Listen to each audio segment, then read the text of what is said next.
सुप्रभात प्यारे बच्चों, कैसे हैं आप। आशा करती हूँ आप सब घर पर कुशल मंगल होंगे। तो आइए आज हम करते हैं हिंदी व्याकरण का पाठ 4 वाक्य।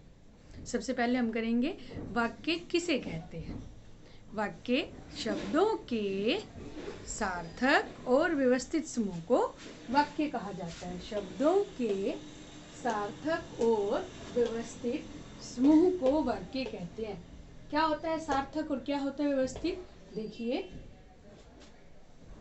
एक उदाहरण से देखते हैं। रोहन दिल्ली जाता है।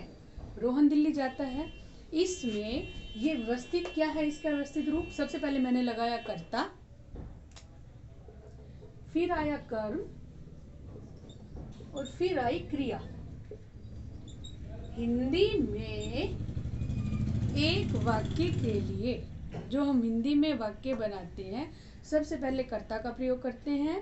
कर्म है तो ठीक है, कर्म लगाते हैं, अथवा बिना कर्म के भी अकर्मक क्रिया वाले वाक्य बनते हैं। और सबसे अंत में लगाते हैं हम क्रिया। सबसे अंत में हम क्या लगाते हैं, क्रिया। तो ये एक वाक्य का व्यवस्थित रूप है। अगर मैं इस वाक्य को ऐसे लिखूं, जाता है दिल्ली रोहन। अब आप इस वाक्य को देखिए, जाता है रोहन दिल्ली, जाता है रोहन दिल्ली।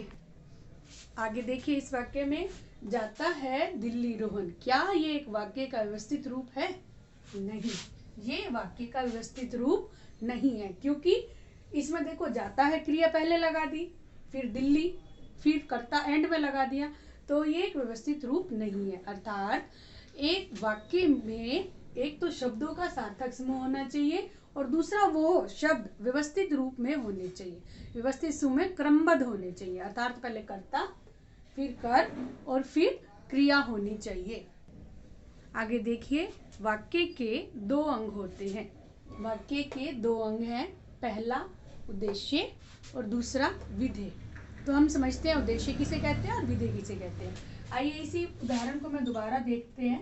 रोहन दिल्ली जाता है। रोहन दिल्ली जाता है।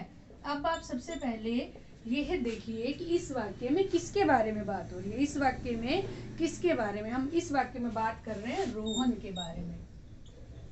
अर्थात वाक्य में जिसके बारे में बात की जाए, जिसके विषय में बताया जाए या कहा जाए, वे क्या कहलाता है, उद्देश्य।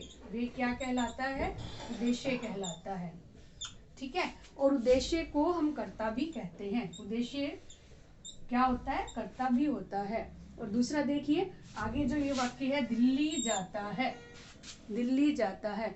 अब देखिए वाक्य में हमने ये तो बता दिया कि रोहन दिल्ली जाता है, अर्थात हमने रोहन के विषय में बताया। अब हम वाक्य किसके बारे में है, रोहन के बारे में। अब रोहन के बारे में जो बात बताई जाएगी, रोहन के बारे में जो बताया जाए कि रोहन क्या कर रहा है, कहाँ जा रहा है, तो ये हमारा विधेय कहलाता है। क्या कहलाता है, विधेय कहलाता है। ये क्या कहलाता है, ये विधेय कहलाता है। और विधेय में कर्म और क्रिया का विस्तार होता है। विधेय में क्या होते हैं, कर्म और क्रिया। विधेय में क्या होती है, कर्म और क्रिया। और दूसरी तरफ देखिए उद्देश्य में सिर्फ क्या होता है, कर्ता। उद्देश्य में सिर्फ क्या होता है, कर्ता।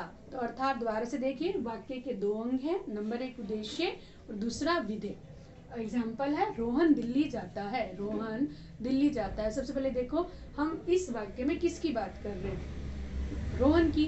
तो जिसकी बात की जाए वो क्या हुआ, उद्देश्य। और विधेय क्या होता है, रोहन के विषय में जो बताया जाए, अर्थात कर्ता के विषय में जो बताया जाए या उद्देश्य के विषय में जो बताया जाए, वे विधेय कहलाता है। वे विधेय कहलाता है।